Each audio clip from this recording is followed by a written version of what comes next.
Welcome to The Explainer.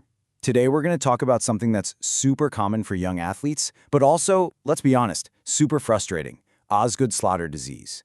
Now, if you've been told the only answer is to just stop playing the sport you love, this is for you. We are going to completely flip the script on how you think about recovery. It's not about resting, it's about active management.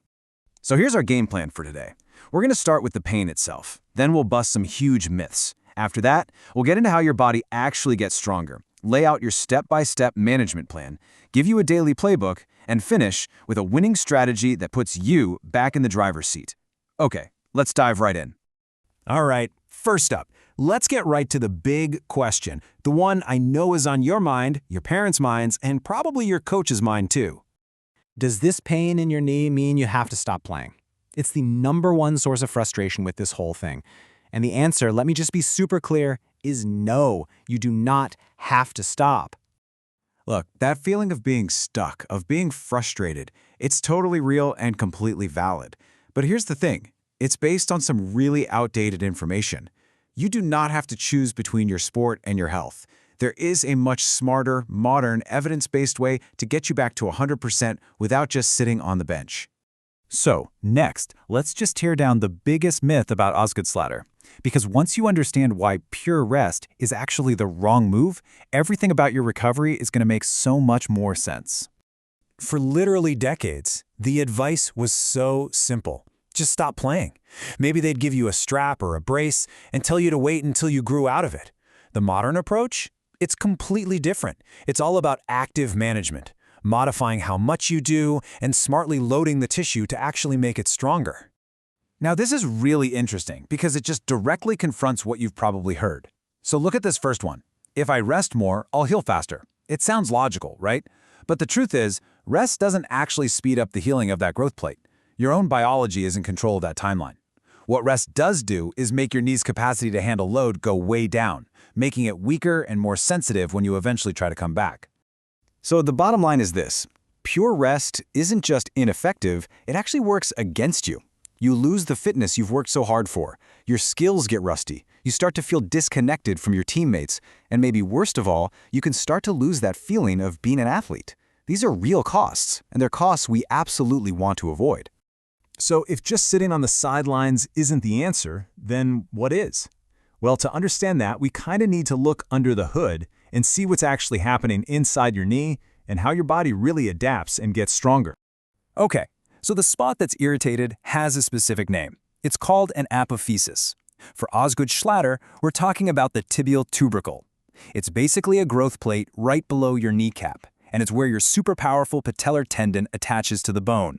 It's a totally normal part of your body while you're growing, but sometimes it just gets overloaded. And here is probably the best analogy to understand all of this. Think about building a muscle, like your bicep. You would never rest it for 6 months and expect it to get stronger, right? Of course not. You'll lift weights. Your tendon and that attachment point on the bone work the exact same way. They need the right amount of stress to adapt and become more resilient. This is the key takeaway from all the science. When you completely remove all the load by resting, you're also removing the very signal your body needs to remodel that tissue and build up its capacity. So our goal isn't to avoid load, it's to apply the perfect dose of it. Okay, so that brings us to your specific plan. This is where the rubber meets the road. It's not about stopping, it's all about a smart, phased progression that gradually builds your knee's capacity back up over time. We break your rehab down into these really clear phases based on volume, basically how much you're doing. You'll likely start by reducing your sport volume to about 50%, then gradually move up to 75, then 90, and then finally a full return to practice in games. See? This isn't about sitting out, it's about participating in a modified, smarter way. And this is absolutely crucial, so listen up. You are in control of this timeline. You only move to the next phase when you meet specific, clear criteria that show us your knee is ready for more. This is not about waiting for a certain date on the calendar. It's about listening to your body and letting it lead the way.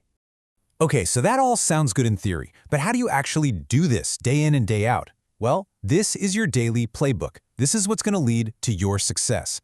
The most important signal, and this is key, is not how your knee feels during your practice or workout, but how it feels 24 hours later. We call this the morning after pain level. Besides that, you'll also track how well you're doing your rehab exercises and whether you're hitting those volume targets without causing a flare-up. And just as important as what to do is what not to do. Don't go rogue and add extra drills just because you feel good in the moment. You gotta stick to the plan. Never, ever push through sharp pain. And maybe the hardest one, do not compare your progress to anyone else's. Your journey is yours and yours alone. Finally, let's talk about the winning strategy that really ties all of this together. This is all about your mindset and how you communicate your plan to everyone around you, your coaches, your teammates, your family. This right here, this is your script. I want you to memorize this, so when your coach or your teammates ask, "What's up?" this is your answer. It's accurate, it's confident, and it perfectly frames what you're doing as an active, strategic process. You are not sidelined, you are on a plan. To really own this, you have to be an active partner with your physical therapist or your doctor. You need to ask them these specific questions. Get super clear on what 50% volume actually looks like for your sport. Understand the exact checklist you need to hit to get to the next phase. And make a plan for how you're all going to talk to your coach. And this might be the most important mindset shift you can possibly make. You are not an injured athlete. You are an athlete, period. And right now, what you're doing is executing a specific performance plan that is designed to make your body stronger and more resilient so you can dominate for years to come. So there you have it. We've busted the myths, we've gone through the science, and we've laid out the entire path forward. This is your game plan. The take-home message is simple. You are in control of your recovery, and you do not have to stop playing the sport you love. The only question left is, are you ready to get to work?